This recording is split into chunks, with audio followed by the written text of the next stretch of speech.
Thank you, Jeff and Spokane Public Library, for inviting us, myself, Tina Weinkoop, and my husband, Judge Weinkoop, to record a short story about what it was like growing up on the Spokane Indian Reservation back in the 1930s. My husband's nickname is Judge. It was given to him by his grandpa, who noticed that he was sober, observant, and quiet, and that stuck with him. He was born in a log cabin that was built by his parents, and he was delivered by his grandmother, Nancy Weinkoop. He's the second of two sons, born to Phoebe and Claire Weinkoop, who were both enrolled members of the Spokane Tribe of Indians. The Spokane Reservation is about 50 miles northwest of Spokane. In fact, the city of Spokane was named after the tribe. Judge grew up during the hard times of the Great Depression and World War II, and yet he and his 6 brothers had a wonderful, rich growing up time, and especially during winters in the evening when the elders would get together and talk about hunting stories, all sorts of stories. And to a little boy, that was his TV, that was his books, that was his introduction to a really rich life among people who were always storytellers. And so he's going to tell first about his deer hunting experiences. And it's just really important to know that hunting deer was as important as growing a garden or picking huckleberries or fishing, because it put food on the table for people who didn't have access to grocery stores like we do today.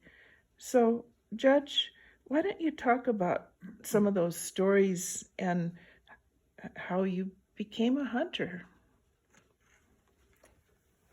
Well, most of the early learning about hunting came from listening to the adults telling stories about their hunting experiences, especially my father, Claire Weinkoop, and my uncle, Glenn Galbraith. They tended to hunt in the early days of my tribal experiences. They told stories about hunting with dogs. Each one had a dog who they just loved and they had them trained, because a deer is a territorial animal pretty good, and they stay kind of in one general area, and if the hunter and the dog he had with him went into that area and the dog got on the scent of a deer and saw it, they chased them, and the hunter, if he had stayed kind of out of view of the deer,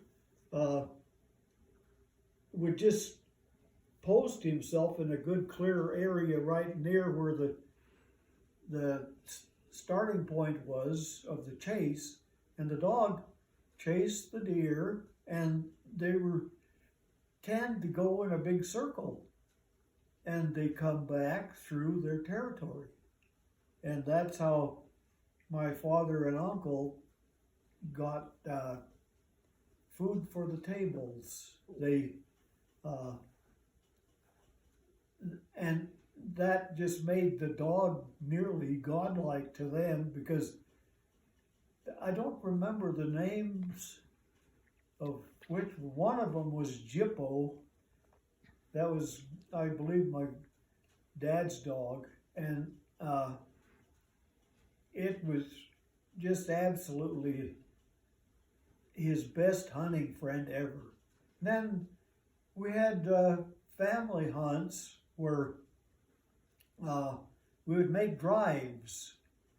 That is, they'd pick an area, probably maybe 40 acres, something like that, in an area that they knew from, they are my same two hunters I was telling the other story about.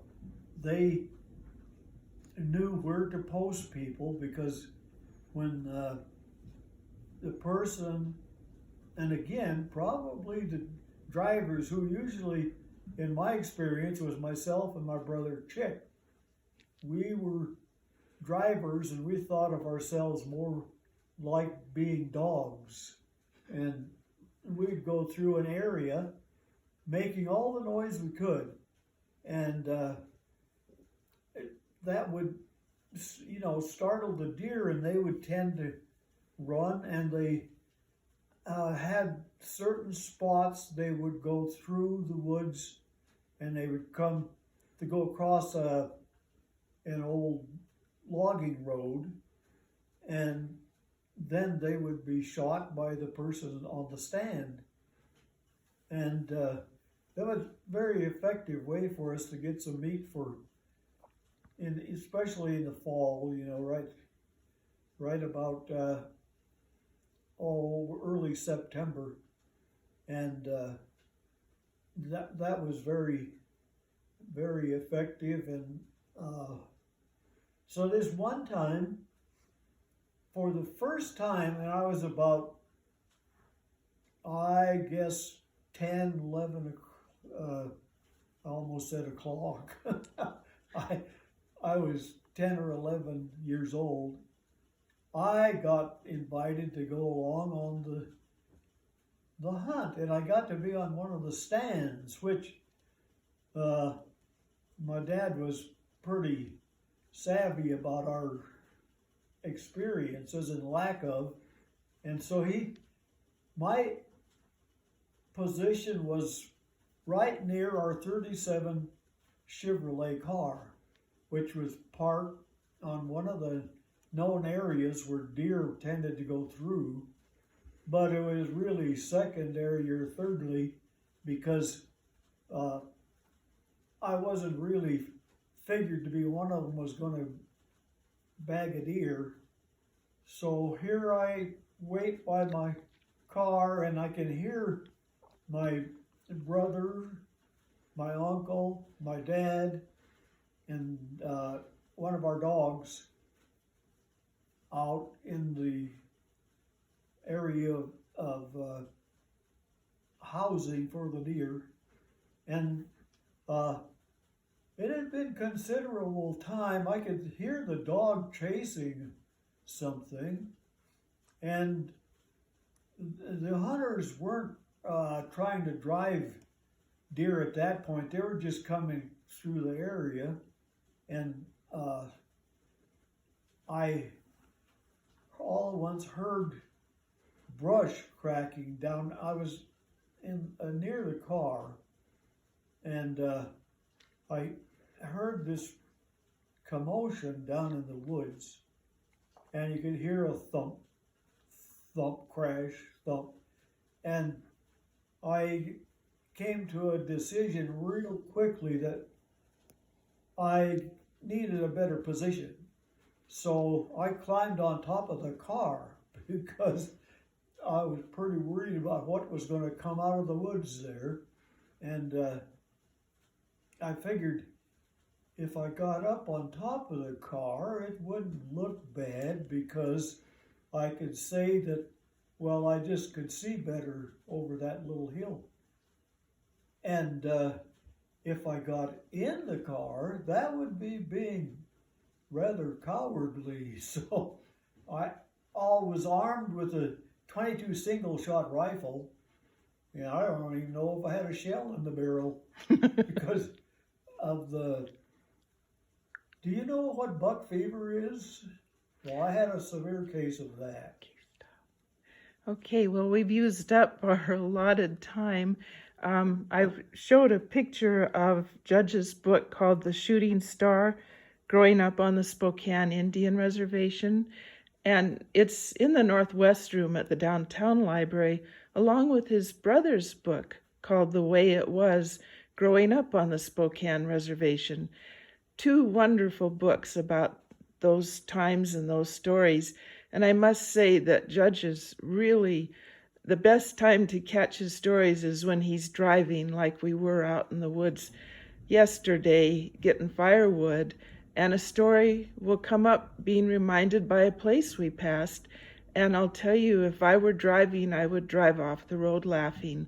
But he's our best storyteller, and we're just so glad you're honoring Native American Heritage Month with stories from people who live that life.